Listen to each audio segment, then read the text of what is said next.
Dun dun dun dun dun dun dun dun dun dun dun. That Harrison Ford's special theme music. It must be cool to have like a theme play when you walk into a room. You know what I mean? I like that Darth Vader. Dun dun dun dun dun dun dun dun dun. Makes you feel like even more of a badass when you walk into a room and people cower in fear. Dun,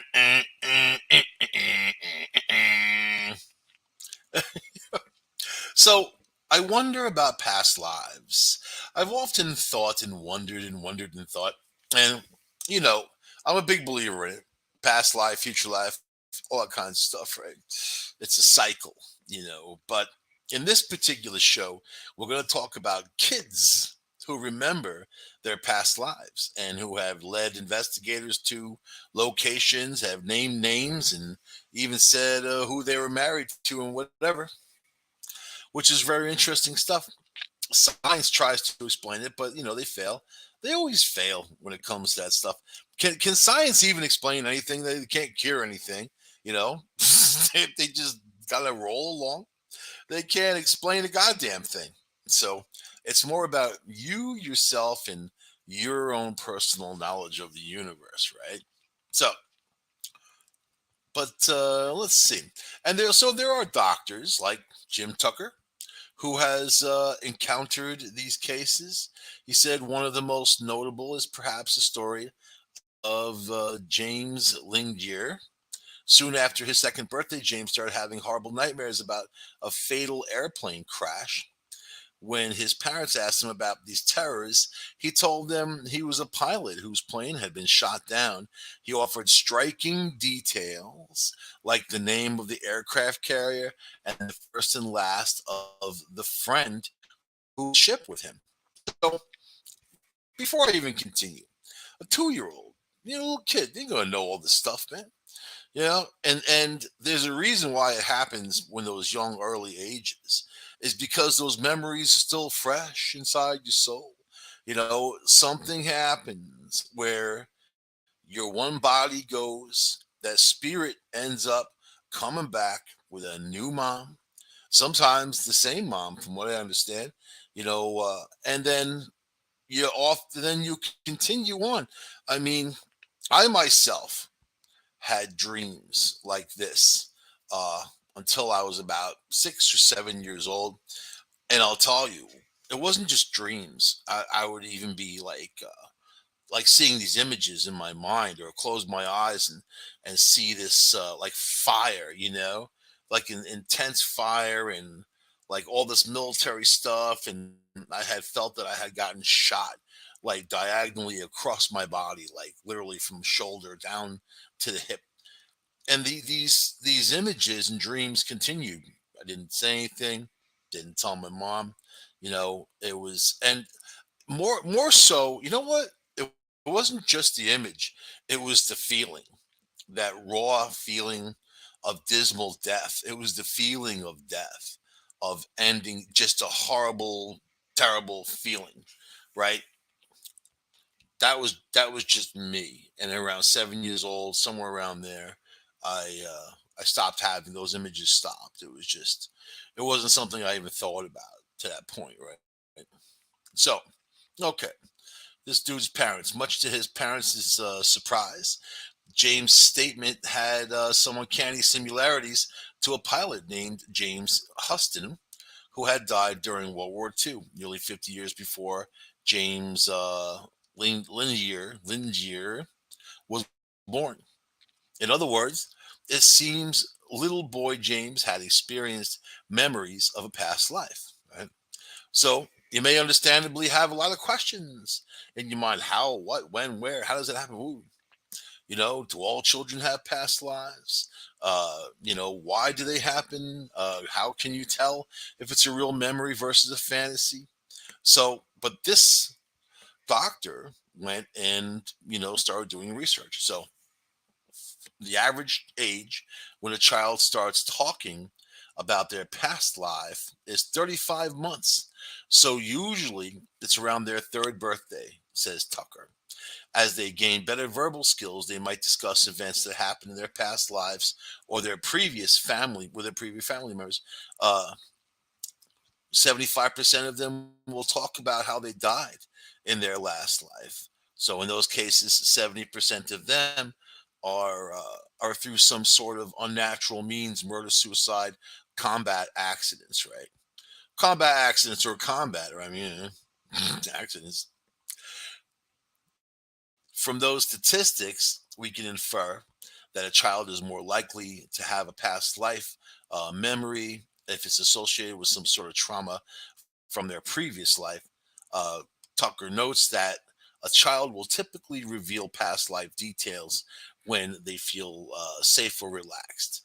The child has to be in the right frame of mind to talk about these things.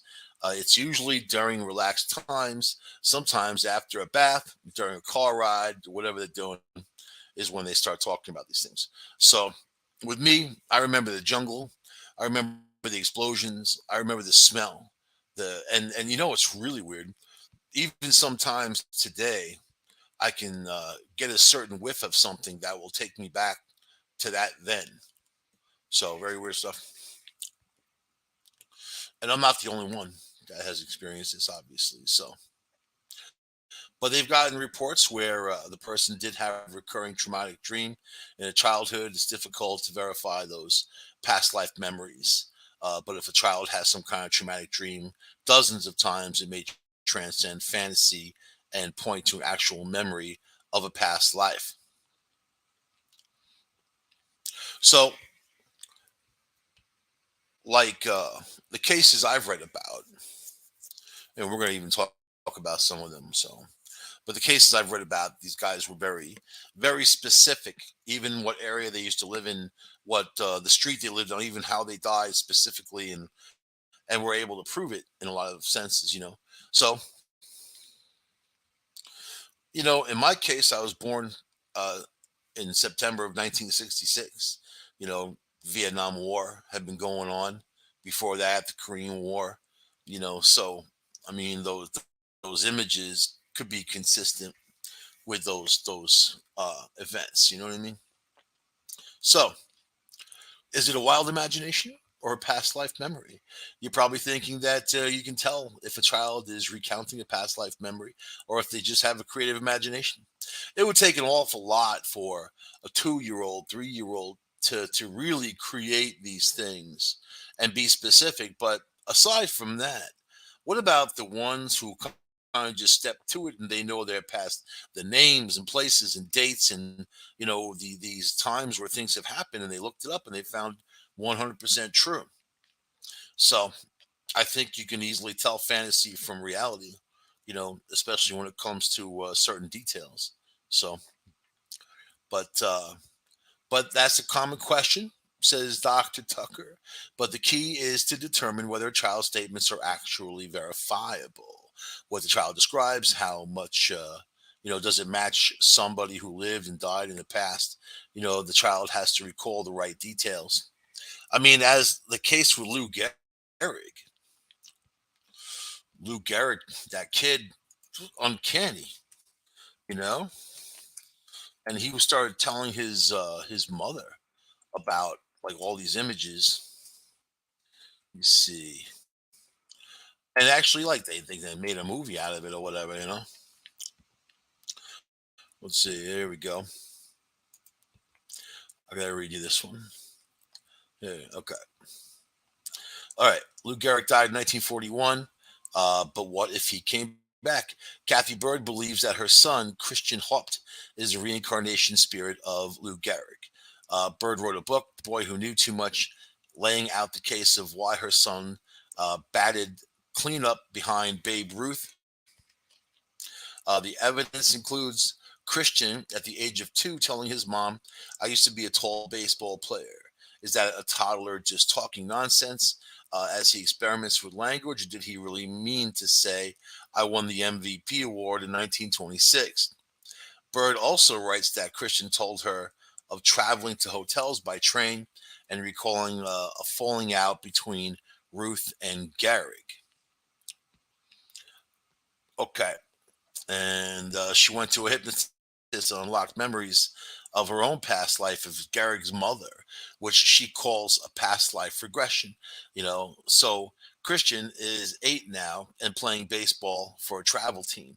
He's also a Dodgers fan, probably because he loved beating the Giants so much in his past life. Is If what the mother says is correct, we can expect Christian's first 40 homer season to come in 16 years. So, but here's just another story. I mean, but this kid, he also said that he died of a disease that was named after him. So it's a very interesting story. You should check it out. But that's one of many, one of many. So let's see. When do these memories go away? Right. So while past life memories are typically associated with experiencing trauma, it usually fades by the time the child turns 6 or 7.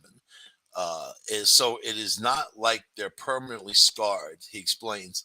But if a child doesn't remember their past life after a certain age, there's no need to get them to remember it.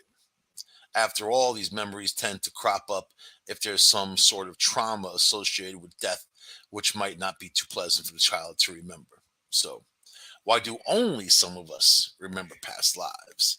It's another common question. Why do we all have past lives? Or some of us just verbalize them. Some of us know we don't say anything. Or do those who remember their past lives actually have them? According to Tucker, there's no evidence that everyone has past lives. Then again, there's no evidence against it either. However, he notes that because there is this trauma associated with past life memories, perhaps an individual is more likely to have one. Uh, they have some kind of unfinished business to tend to, something like that. Though the previous person had died violently or died young, he explains. Another similarity, he said, is that children who have past life memories tend to be very bright and very verbal at a young age. Think about the kids that can play the violin or the piano at 3, 4, or 5 years old, virtuosos. It didn't just happen. I mean, they just hear the piano all of a sudden have that kind of aptitude. There's something inside of them that had that talent and that ability. There's a system to it, learning something. It just doesn't happen. I mean, some people have more natural aptitude than others in certain things, but not when you just come out and boom, you're playing Beethoven, you know. Let's see. So other children might have these past images of past memories. They just may not be the language skills or have the language skills to verbalize them. By the time they get to where they can really verbalize them, the images may have faded. Whereas with these kids, they start talking about it and it kind of firms it up. Yeah, you die a horrible death and that sticks with you, you know. So that transition between death and birth and what happens between the two, obviously your physicality is gone with your body.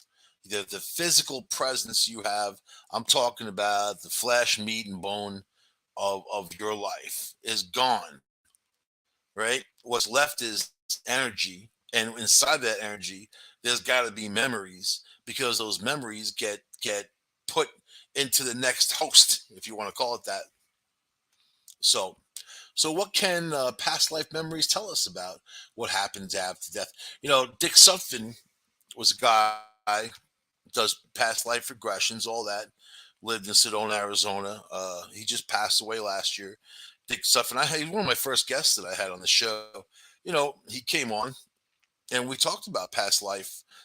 Going back into people's past lives, and sometimes people have problems now that they carried over from their past lives, and he was the guy that you go to help try to solve those problems, right? So past life memories can be fascinating, and only a portion of the population actually encounter them. That's not to say that we can't learn from those who do remember their past life, according to Dr. Tucker. His research only strengthens the notion that consciousness transcends our physical being. There you go. It's also interesting to note my love of military items as I was growing up. I mean, as soon as I could, I'd be hanging out in the Army Navy store, buying knives, bayonets, and cool stuff, and I don't know, ammo boxes to put my stuff in, and things like that. I just thought it was really cool, and a lot of my friends weren't really into that at that point. I got them into it because they started seeing some cool stuff, you know. So I'm actually the one who started. This is going to be sound funny to you. And you may not believe me, but I don't care. I'm the one who started the whole camouflage craze in Brooklyn and Queens. I used to hang out in Queens with a bunch of friends, and when you're in a certain group of people who are sort of movers and shakers, and you adopt somebody else's gear or whatever, then the trend goes. It's a trend, right? So I show up wearing this cool camouflage hat, like this Vietnam jungle hat, real cool, floppy brim, and I had a cool camouflage jacket on. Man, it looked good, it looked cool. I was wearing the rest of it was black, and it looked good. And then a lot of my friends saw this, and then they went on. They asked me where I got the stuff from, and then they went to their own Army Navy store, and they got a bunch of stuff, different colors, the winter gear, and things like that. Then it blew up. You had these large manufacturers of clothing noticed the trend, they hit it, and the whole scene blew up. So yeah, you're welcome. All right. All right, so the doctor says I've been convinced that there is more just to the physical world. Consciousness is the core of reality that the physical world grows out of, not the other way around. This makes sense when you think about past life memories. In these cases, consciousness prevails even when the body loses its physical form. The brain died physically, it's gone, it's dust, or it's in a jar somewhere in some lab, and high school students are looking at it or whatever. The consciousness continues on though. So while most of us don't, have the past life memories, these cases indicate that consciousness may very well live on after we die. We are not just physical beings trapped in a random universe for a few decades and then we're gone. Tucker adds, this is a hopeful message for people and the future. So again, when you think about these concepts, of recycling, right? It's a recycling program, and the machine, the energy gets recycled. There's nothing in nature that goes away entirely. Things just become other things. You know what I mean? Even the theory of a black hole, when something enters, when it enters this barrier called the event horizon, right? That's basically where everything is stretched then compacted, pulled like toffee, as a matter of fact.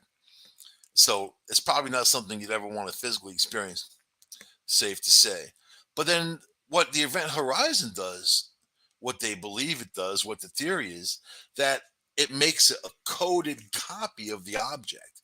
Let's say you sent your grandma's couch, pillows and all, into the event horizon. The couch would come out just like little bits and nuggets of nothing with a heavy gravity, but really, obviously, you wouldn't recognize it as a couch. But the couch itself is recorded in the event horizon. So that to me is pretty amazing. And if you think about all of life, early you're watching television, right? You're listening to the radio. Are you listening to my voice right now? No. You're listening to a computer representation of my voice. You're listening to the bits and pieces of packets of information that flies through the internet around the world. The show's in 181 countries. That's a lot of countries. That's basically most of them. Yeah. So to get there instantaneously, like you're talking about speed of light action, or radio waves also travel at the speed of light, right? You can bend light with gravity. You can bend radio waves. You can stop radio waves. There's things that you can do to manipulate the reality. Right? That's why I think people mess with the Matrix, like this whole thing with the Ukraine. It's just so off the wall, and just even with Trump and the whole like ever since around there. I feel like somebody messed with the matrix. It's just things aren't adding up for any good common sense, man.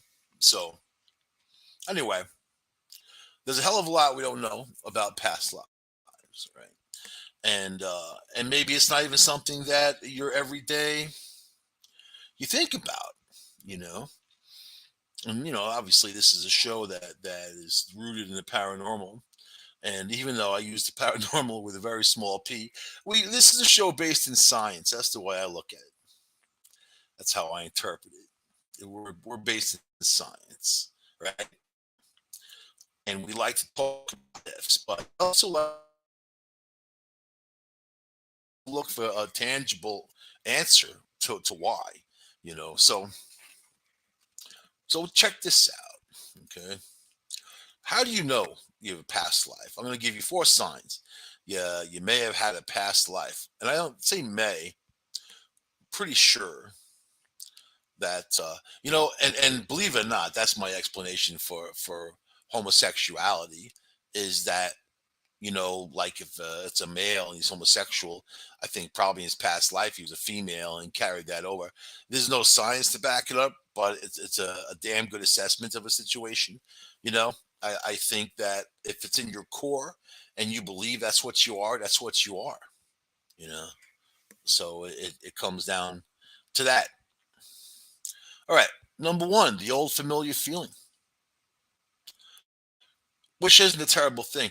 I'm going to add that too. I don't want gay guys coming after me like, ah, 'cause they get crazy these days. I am not your enemy. I just find it to be a plausible answer, to a question asked. You could ask me about the chicken and the egg too, and I also have an answer. You'll have to subscribe to pay per view to hear that one, but I do have an answer, and it's a damn good one. Too. All right, number one, the all familiar feeling. Through past life regression, Dr. Brian Weiss says it's possible to heal and grow your mind, body, and soul, as well as strengthen your present day relationships. He says one of the most common signs of a past life is deja vu, the sensation that you may have met a person before or visited someplace previously. Sometimes this deja vu feeling. See, I'm going to stop there and argue with this point because deja vu is not that. You can have episodes of your past life, but it's not deja vu. Deja vu is the feeling that you've experienced that moment before, not something. Oh yeah, that store was in, the store over there that was in my past or something. Or no, no, no, no, no, no. Deja vu is that moment.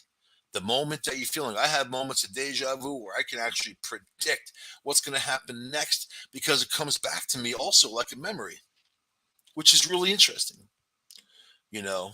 So past life regression or past lives, or knowing that your past life is more hitting on things that you have no idea why, or being drawn to something for no good reason, or even meeting somebody that you feel like you've known them all of your life. Like you feel so, it's a level of comfort. You feel so comfortable around them. That's more like that. So let's get on this guy. Okay. And I'll tell you about deja vu. I'm also going to tell you why I believe deja vu exists. I believe that time overlaps itself to make it seamless. It doesn't just go end to end. These are radio waves that are kind of intertwined and overlap. In that overlapping, I think you can definitely get a general sense of the near future, the near past. You can kind of pull it in. So last week on the show, we talked about remote viewing and being able, going to Las Vegas and being able to see numbers or know what cards are going to come out, or what machine's going to hit next, because you have that feeling it's going to happen, and it's beyond just a feeling. you know all right, I'm going to try that one day, man. You know what, I'm going to go to Vegas and I'm going to try some remote viewing and record it. Do a show. They'll kick my ass right out of there, but they don't like people that helps them lose money, right? They'll start having remote viewing classes right there on the sidewalk for free. You know what I mean? Anyway, how about this? Your dreams are so real, it's like you're actually there. Do you have vivid, detailed dreams of yourself in different times and different places? That might be a past life memory emerging. Let's see. Eh, I don't like this. I don't like these examples. They're not really. They're not doing it for me. Not doing it for me. Let's see. We've gone past the kid stuff. You guys probably want to hear more about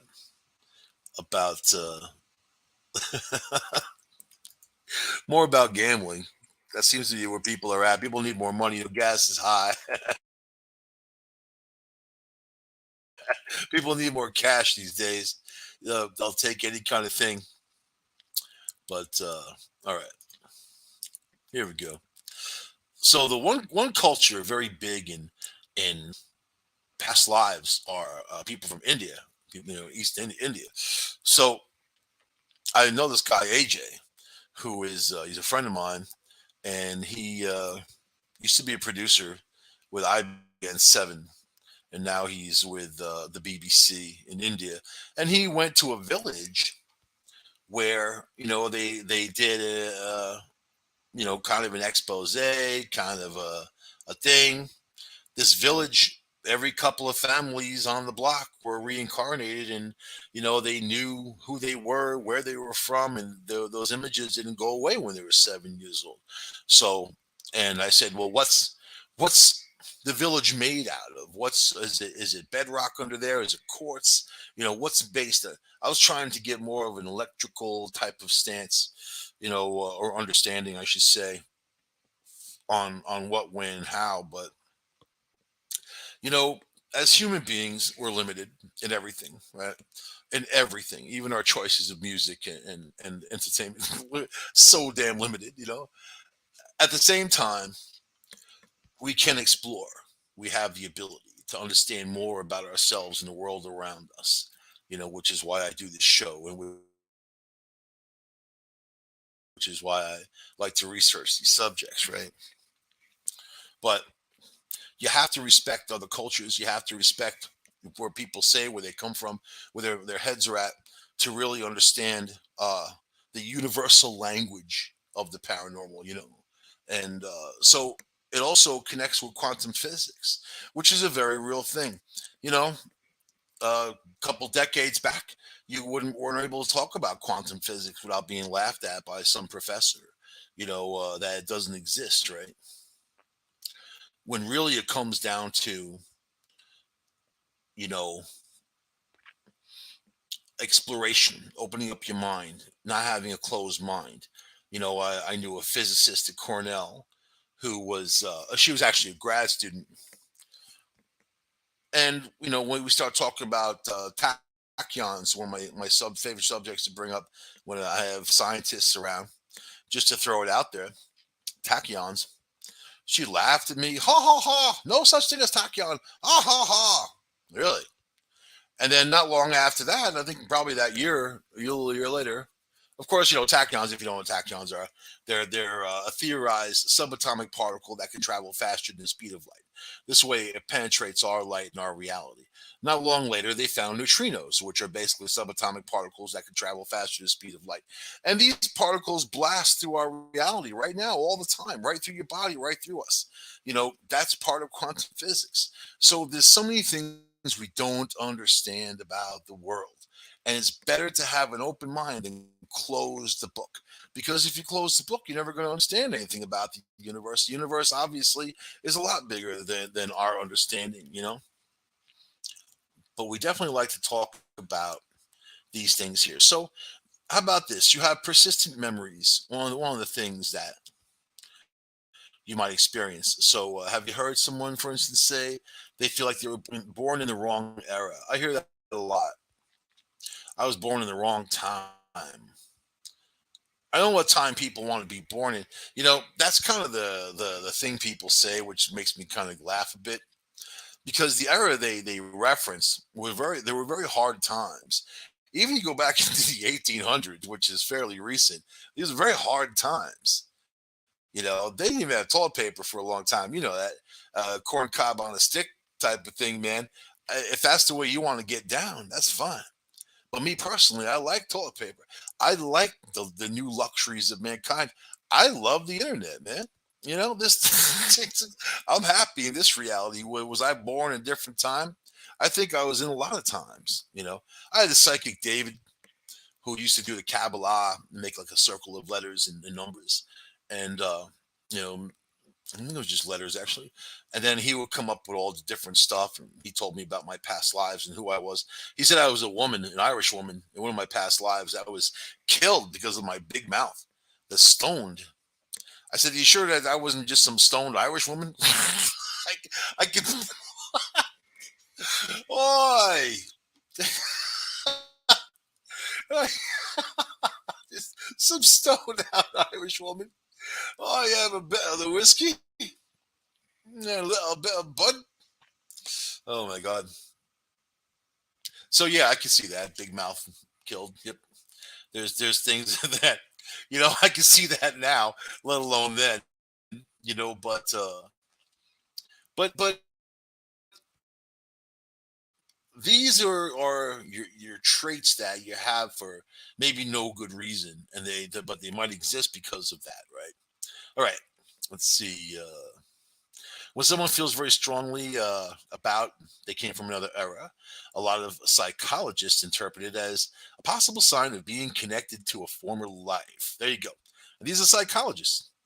See, psychologists have to say stuff like that because they have no other answer. They have to kind of just link it. You can't just say weather balloon like the Air Force when it comes to UFOs.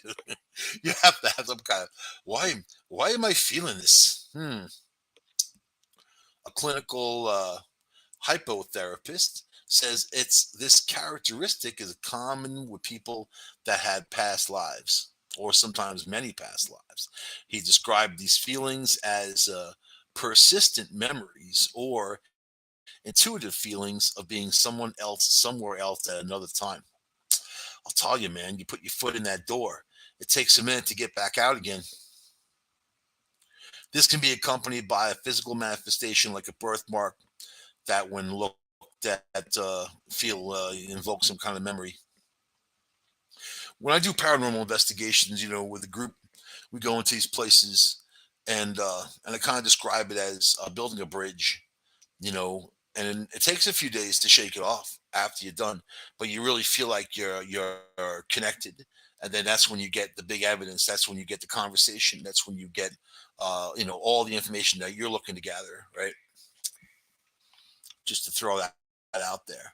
So, how about you have unreasonable fears, right? Do you have any severe fears that just don't make sense? Dr. McGrail has had incredible experiences with patients who do and who have come to revelations about their previous lives. One woman he worked with developed an intense fear of death just because she looked up at the sky one day. In hypnotherapy, we did a past life regression, and she saw that she had been falsely accused of murder and sentenced to hang. Just before they put the hood over her head, she had looked up at the sky and saw the clouds. After that session, her fear was gone and she went back to her formerly happy life. Think of that. I think that if someone was going to hang me, they may as well just kill me right there, man. Like I'm going to fight to get out of there. They probably don't expect you to. I overthink, like, why would you kind of just go along merrily? Like, let me walk along. People are going to kill me. You know what I mean? Just die in combat. That's kind of the best way to go if you're going to go. If they're going to kill you anyway, you know what I mean? Or you might get a chance to get away. That's the best part of it. Kick their ass and get away, like some Ukrainian. Like, that's right. I'll kick your ass. Think you're going to be easy? You go make this easy? No. How about you get strange pains? If you had a physical pain that has bothered you for a decent part of your life, one that doctors don't seem to have an answer for, it could be a result of something that happened to you in another life. At least That's what hypnotherapists like Dr. McGrail think. Having a physical or emotional issue. It can be persistent or suddenly appear, a pain, a fear, a phobia, and it has no discernible origin. There's no cause from this lifetime of pain, and you don't know how it's happening or why it's happening. Many people the doctor has worked with has had unexplained anger issues, nothing violent or abusive from childhood, and their past life they were mean, violent people, warlords, dictators, etc. Mm, there's people like that out there, that's for sure. If you believe in reincarnation, you might also believe in ghosts and these chilling real ghost stories. Whoa. It's a link. It's a link. I'm not going to click on it though. How about you identify with another culture? The Francophile has an incredible passion for the French way of life and virtually anything French, but it is just a developed passion. Is it just a developed passion, or is it something deeper? That's something that you were born with. If someone is drawn to a certain location, culture, that might trigger a reason to want to explore a past life experience. They should seek out professionals who have experience guiding someone through it. You remember that detective? Who's that detective in Atlanta? Let me see. Who remembered his past life? He found himself at Gettysburg. I was just there recently. It's my halfway point from DC, kind of, sort of. Let's see. Here we go. No. No. I don't know. I'd guess at the time. Just thought it would come out easy. But you know what?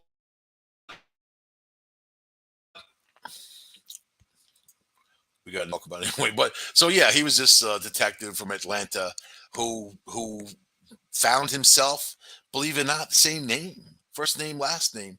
And then he had found a soldier that had died at Gettysburg and found his grave that they made for him. And even they found his picture. It looked like him.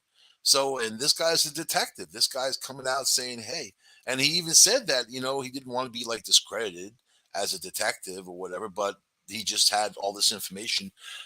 How much of it do you think is real and not real? I mean, come on. The guy had the feeling. He also had the sense to look. So, how about you have inexplicable skills? Child prodigies astound everyone around them. The question is, do they really have the innate talent to master the piano at the age of 6, or is it more than that? What about a kid who knows how to speak another language before they've even been taught a language? How come? What about these are huge? Well, these are huge indicators that there might be a hypnotherapist in their future who can illuminate perhaps their past lives. They may even have a skill or a trait, positive or negative, that is no obvious reason that they would have that. Yeah, like when I was 2 and started smoking cigarettes. You know what I mean? Pass me that Marlboro. Hmm. I actually did when I was like 8. Believe it or not, my father had a gas station, and I was forced to work there on weekends at a tender age, pumping gas in cars, harmful chemicals, man. And then he had a cigarette machine, and cigarettes were 45 cents a pack. That's how freaking old I am. 45 cents a pack. So the mechanics I thought were pretty cool. They were goofy. They were always smoking cigarettes and whatever. My father didn't smoke cigarettes. But so I bought a pack with my tip money, man. And then there was this park in my town called Candy Cane or Candyland Park, Rockville Center, Long Island. And I got a bunch of my friends together, and I was like, "Look what I have." They're like Marlboros. So there's like 6 of us, and then we all like light one, and light a couple, and kind of like look at each other like, "Hey, look, we're cool," because cigarettes were a big part of the culture back then.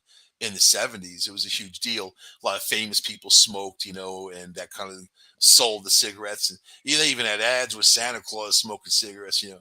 So then my friend Chris's oldest sister Ingrid comes over. She's probably 5, 6 years older, in her mid teens, somewhere around there.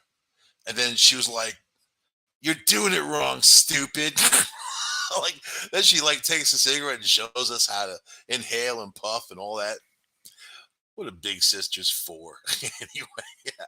If I have to show you how to do something like that. So I don't know. But those were like real cigarettes. They were actually made of like real materials, with the stuff they put in there now, the chemical additives and whatever. I'm not saying they were better for you. I'm just saying that they're different, and they're totally different now. Anyway, yep, cigarettes, bad habits. I'm an amazing shot with a gun. I mean, I can practically close my eyes and put the bullet where I want it to go. I've won competitions and stuff like that back when I was young. I was really into it. I had my first 22 when I was around that age, 8. My father gave me a Springfield 22. And this dude was from like New Mexico, grew up in the middle of nowhere in New Mexico. The people lived by the gun. They had guns in their vehicles and whatever. It wasn't like a thing. So on Long Island, it was a little different. Probably weren't a lot of 8-year-olds getting a 22. But, uh, but it was just a single shot little 22. I valued that thing. I cleaned it and was real cool. I don't know. But yeah, I can definitely put it where I want without any training. By the way, it wasn't like anybody showed me how to shoot. It was just hand-eye coordination and that type of thing. Yeah, some people can be really good at hand-eye coordination. Some people aren't. Does it mean anything? Military connection or whatever? Probably not. My love of military gear though, I don't have it anymore. Really, honestly, I don't have it anymore. There's not much of it left that I even care about. Now, the things that remind me of war are things that are negative, and it's not something that I want around. So there's also that. You know, I still like guns though. But okay, how about you have inexplicable knowledge, similar to having inexplicable skill is having that same level of knowledge. Several years ago, for instance, a story I had been told about a child remembering his former life as a World War II pilot made headlines. The boy we talked about earlier, James Langer, had intimate knowledge of not just the planes, but the names of one of the aircraft carriers and one of his co-pilots. So how is a little kid gonna know something like that, man? I mean, yeah, people can hoax things, of course, and do whatever, but this is a situation where the kid actually remembered who the heck he was. You don't want to make too much of a big deal out of that because then the government will follow you with their taxes, man. Like you can't take it with you, but you can definitely pay. You can definitely get a bill. Since you remembered your past life, the IRS is graciously allowing you to pay off the debt of your last past life, who was a deadbeat, and his funeral expense. Yeah. Okay. He cites knowing things about another time that ought to not be knowable, and that's basically a telltale sign. How about you have these recurring dreams, memories, and deja vu might occur when a person is awake. But again, I'm going to say deja vu is this is the same dude who wrote the outline about the deja vu. I'm not really big on that, man. I think that if you are dreaming about past lives, you definitely know that you've had one, or you have some kind of suspicions that you've had one. I don't know. I really want to talk about that Atlanta detective. Who I love the internet, man. It's cool. You know what I mean? Nothing better to bring truth around the world for people. I love the fact that people can really uh,